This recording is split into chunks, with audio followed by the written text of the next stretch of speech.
Hello and welcome to the Daily Space. I am your host, Dr. Pamela Gay, And I am your host, Beth Johnson.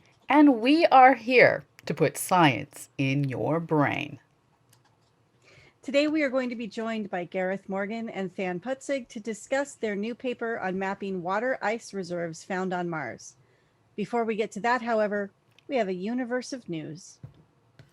Our first story looks deep into the heart of the nearby globular cluster, NGC 6397. Observable from the southern hemisphere, this knot of thousands of stars is the second closest globular cluster to our solar system and is close enough for the Gaia and Hubble space telescopes and larger ground scopes to readily resolve individual stars in all but the densest part of the system's core. With Gaia and Hubble, high resolution images taken over time make it possible to actually measure how star positions on the sky change as the stars orbit. The Very Large Telescope's Muse spectrograph also allowed the motions along the line of sight, that direction in and out of the sky, to also be measured. Put together, these three-dimensional orbital motions make it possible to map out the distribution of unseen mass in this cluster.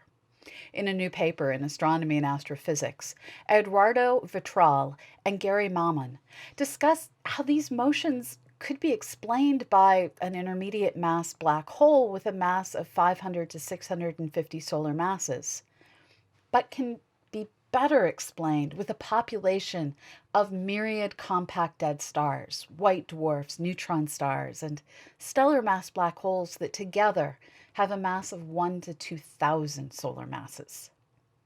Put differently, one more place where we expected to find an intermediate mass black hole did not obviously have one.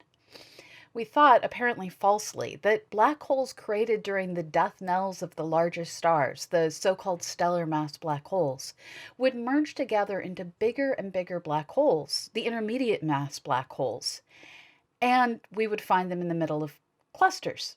We thought this. We thought wrong. And the question is why? Why do we keep not finding intermediate mass black holes? In the case of NGC 6397, the answer may be dynamics. According to the paper, the merger process can give the resulting object a kick that can accelerate it to escape velocities. The globular cluster has an escape velocity of around 50 kilometers a second, and models of mergers in this system indicate that 70 to 85% of black hole mergers would result in any intermediate mass black hole flying out of the globular cluster.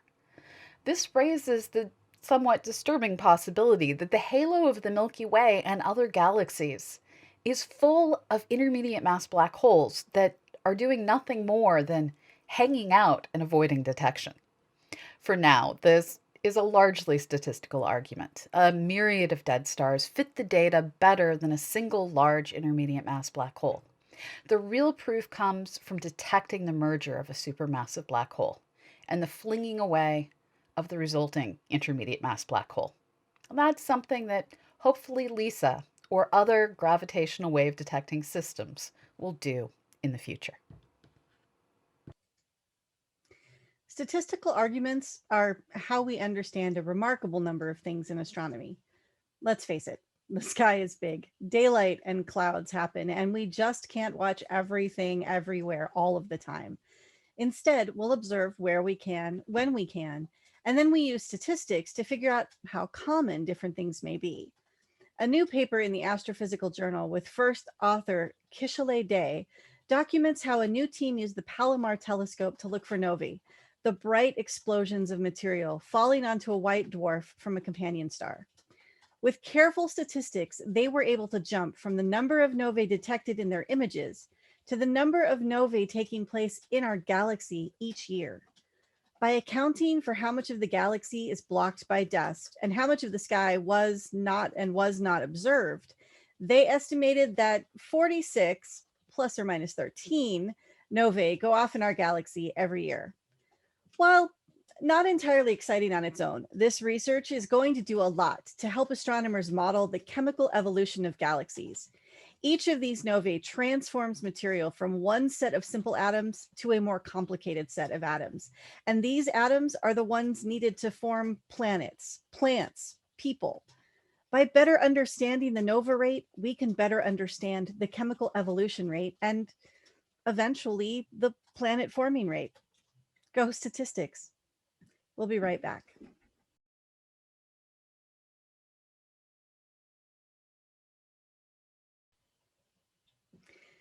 Speaking of novae, it turns out that we can actually measure the amount of planetary debris in the outer layers of those white dwarf stars.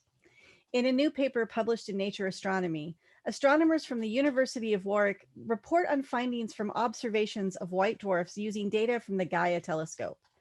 First, they found one unusual signal in the spectroscopic data, which they were using to analyze the composition of the outer layers. The signal turned out to be lithium. And as we have repeatedly mentioned, when you find one example, there are likely more out there. So they dug through the data and found 3 more white dwarfs with a lithium signal, and found that one of those white dwarfs had potassium as well. The team then compared the amounts of lithium and potassium they found with the amounts of sodium and calcium observed. All of these comparisons led to the conclusion that the chemical composition matched the crusts of rocky planets like Earth and Mars, planets that had been vaporized by the star's novae. Lead author Dr. Mark Holland said, "In the past, we've seen all sorts of things like mantle and core material, but we've not had a definitive detection of planetary crust. Lithium and potassium are good indicators of crust material. They are not present in high concentrations in the mantle or core. Now we know what chemical signature to look for to detect these elements. We have the opportunity to look at a huge number of white dwarfs and find more of these. Then we can look at the distribution of that signature and see how often we detect these planetary crusts and how that compares to our predictions." These results are pretty amazing on a couple of levels. One, we'd not yet seen evidence of crustal material in these stars, although we had seen evidence of mantle and core material. And two, the 4 stars sampled burned out their fuel up to 10 billion years ago, making them some of the oldest in the Milky Way. Co-author Dr. Pierre-Emmanuel Tremblay from the University of Warwick said, "In one case, we are looking at planet formation around a star that was formed in the galactic halo 11 to 12.5 billion years ago. Hence, it must be one of the oldest planetary systems known so far. Another of these systems formed around a short-lived star that was initially more than 4 times the mass of the sun, a record-breaking discovery, delivering important constraints on how fast planets can form around their host stars." These new findings once again change ideas we've harbored about planetary formation and system evolution. But you knew that was coming, didn't you? From rocky planet fragments in the outer layers of white dwarfs, we turn to ceramic chips embedded in meteorites and break our previously held theories a little more. Let's start with the earlier theory that our sun cooled gently and steadily over time, and the surrounding solar gas quietly condensed, creating these ceramic chips that ended up in meteorites. Then take one graduate student, Justin Hugh, and let him analyze those chips using some of that radiometric dating we've been explaining the past week or so. Shake in a patented purification system developed by his research lab, and voila, you break a planetary formation theory. Again. As Hugh explains, the results indicated that temperatures these ceramic inclusions encountered as they formed would have been over 1,600 Kelvin, or about 2,400 degrees Fahrenheit, over tens to hundreds of years. What does that actually mean?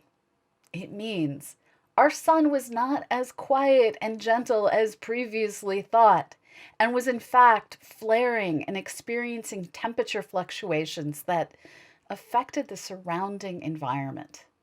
However, to be fair, we've seen these flares in young stars and other systems. We just didn't know if our own system had experienced them. So it's not so much breaking a theory as finding our solar system, that one example we had for so very long. Well, that system actually matches observations elsewhere. Co-author Andrew M. Davis adds, "This isn't the first evidence that the early stages of our sun were violent years, but there's a richness to these findings that allows us to say more about the timescale over which this occurred, which is many, many days." Friendly reminder that science is not static.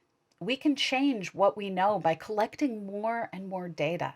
We can advance what we know, progressing from one stellar system, our own, to many stellar systems means we really do narrow down on those formation processes, even if we keep teasing that we'll never really know how planets form. After the break, we'll be back with a story on mapping water ice on Mars and interview two of the lead authors from the Planetary Science Institute. Stay tuned.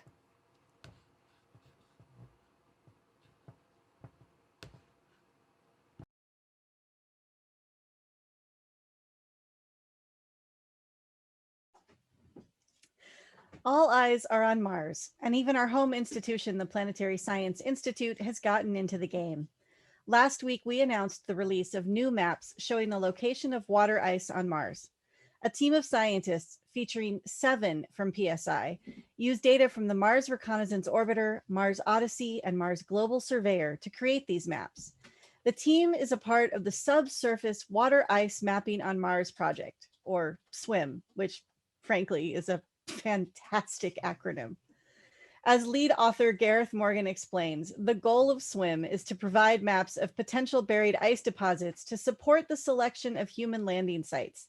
Ice is a critical resource that has many uses, like the generation of water for human consumption, growing plants for food, and the generation of methane fuel and breathable air. But the most important is to provide fuel for the return trip home to Earth. The results were published in Nature Astronomy, and they show that there are broad regions in the mid-latitudes of Mars's northern hemisphere that have evidence of ice. Now, that ice is subsurface and buried from depths of a few centimeters to about a kilometer, so it will take some work to get to, but it's there. The SWIM team, I love saying that, used 5 different remote sensing techniques to acquire their data set. Neutron spectroscopy, thermal analysis, radar surface analysis, radar subsurface compositional analysis, and geomorphic mapping of these somewhat glacial features.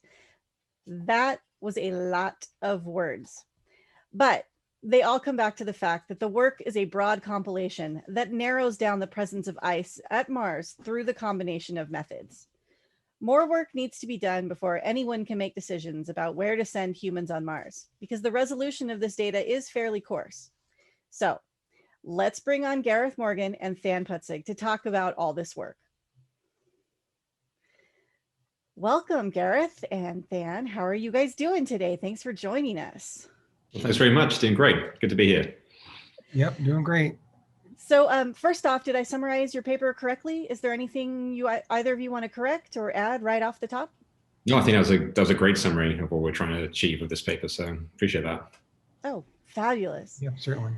So what were some of the challenges in analyzing this data? There's a lot of it that you went through and a lot of different methods were used. So how did that work as a project? Yeah, sure. So that is one of the biggest challenges indeed, is because, each data set has a different sort of spatial resolution. Each data set also is probing different depths into the subsurface. Sort of the thermal and the neutron instrumentation you're talking about probes a sort of upper meter, but then some of the other techniques probe deeper. So trying to find a way to bring those all together was tricky, but we did that by getting a team of diverse background with expertise in all these different fields. We're able to sort of come up with a way to sort of produce a sort of uniform value for consistency of ice, basically within each particular region of the planet. So out of curiosity, Than, first, which research technique, which modeling technique was your area of expertise in this one? Oh, well, so I have a background in thermophysics, so that was brought to bear on this problem. By looking at the surface temperature, we can understand whether there's shallow ice present. But I also do a lot of work with radar sounding, in the more traditional radar sounding, where we're trying to identify subsurface interfaces in the deeper interior, tens of meters down. So those are my main areas of input into this project. And Gareth, what about you? So my main focus was the radar surface analysis. Like Than, I did a lot of work with the Shroud radar, but the surface was my main focus, and also do some work on the geomorphology, which is my original background into planetary sciences. And what was the motivation behind this project? What sort of spurred it on? Right. So back in 2015, NASA hosted a landing site workshop. We invite members of the science community to come in and suggest where you'd want to land on the surface of Mars, driven by science, but they also had to explain that there was adequate resources, or at least evidence of some resources in the form of water, water ice basically, or hydrated minerals at the site. So the motivation by the study was to provide a sort of congruent map basically that the community could use in the future as evidence that there being resources at the particular sites, and so as to inspire the next sort of round of landing site analysis when we can eventually send humans to Mars. And I love the name. The SWIM is just a fantastic acronym, because when you get to say swim team, it's just hilarious. So who was responsible for that one? It's all Than, actually. Yeah, Dan, well, that was on you. well, so we were looking at putting this proposal to NASA together, and Gareth and I were kind of brainstorming over what all the elements would be, and trying to figure out, well, so what should we call this thing? And, so what are we doing? We're mapping water under the surface, subsurface water ice. And then I think Gareth actually said something along the lines of, well, it's NASA, so we have to come up with some kind of acronym. Yeah. And I said, I don't know, subsurface water ice mapping. What? Oh, wait a minute. I think we just did. Oh, fabulous. I love the name. All right, we're going to take a quick break, and then we'll be right back with more from Gareth and Than.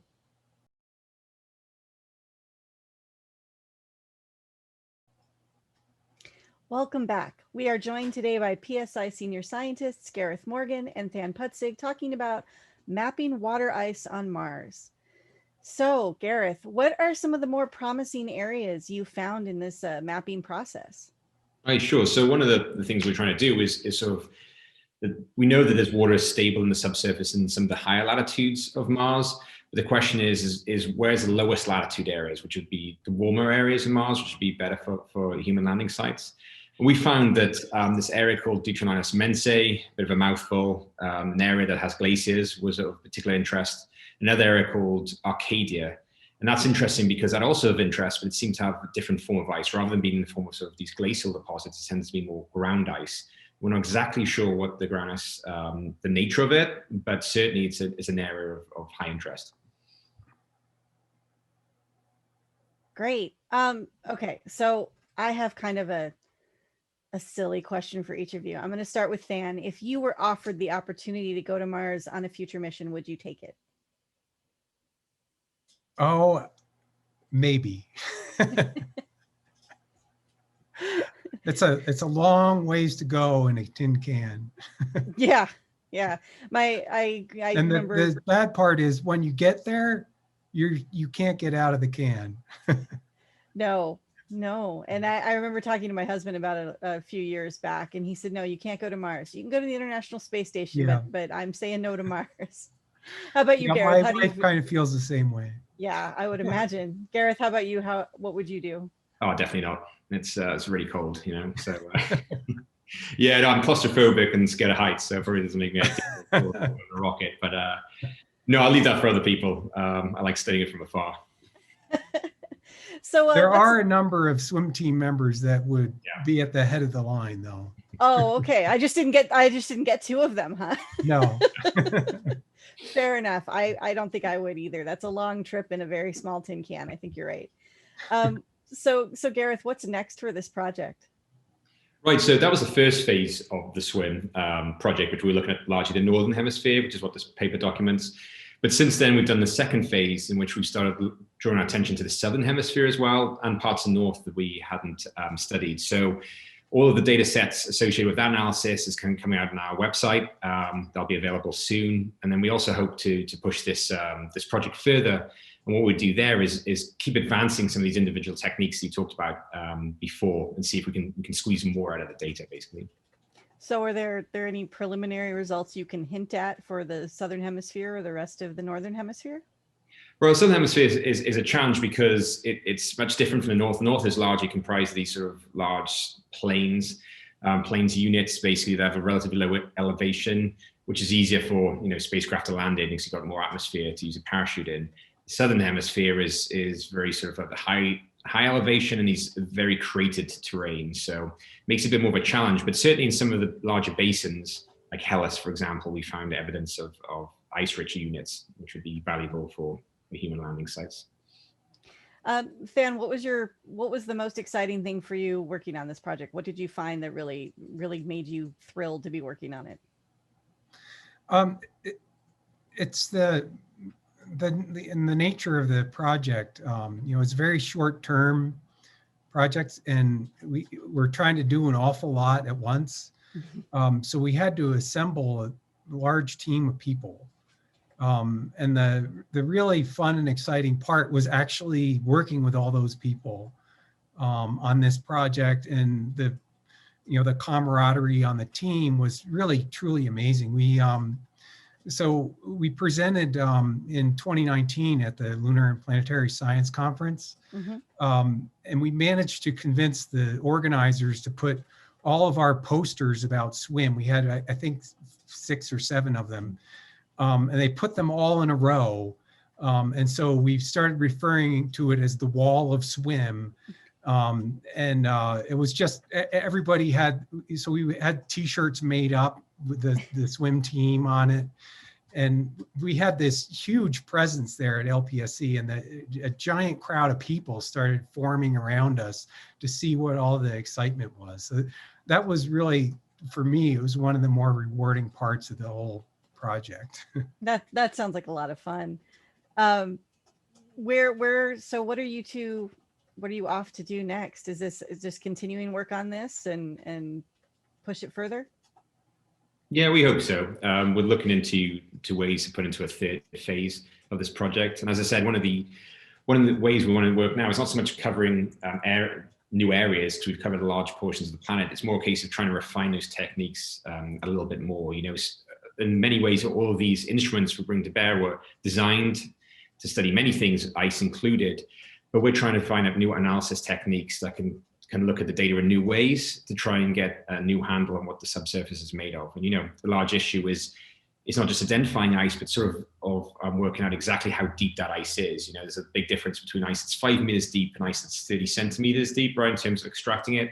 And then also looking at the exact what's the percentage of ice in a given area as well is obviously important. So trying to get that information out of the data is a big goal for us moving forward. So, Fan, you mentioned this is a pretty sizable team. Standard question right now, but how has it been putting all of this together during these times where you can't travel and there's no real, physical conferences going on? Has that been a challenge for you guys? Yeah, I mean, certainly it had some impacts on our team. We even had a few people that came down with COVID-19 during the activity, and fortunately they've all recovered, and we were able to get the work accomplished. The hard part has been trying to present results, in the usual manner, right? So the conferences like LPSC last year was canceled, and we were planning another big presence there, and that of course didn't work out. But as far as the interactions on the team, it wasn't impacted too greatly, other than when people actually fell ill. Because the team is sort of scattered around the country to begin with. We've been interacting virtually, throughout the course of the project. So that, in that sense, the impact wasn't as great as it might otherwise have been. Well, that's good to hear, and I'm glad everyone is okay. So guys, this has been fantastic. Thank you both for joining us, and thank you everyone for watching. We really appreciate it. This has been the Daily Space. You can find more information on all our stories at dailyspace.org. As always, we're here thanks to the donations of people like you. If you like our content, please consider joining our Patreon at patreon.com/CosmoQuestX. See you next week.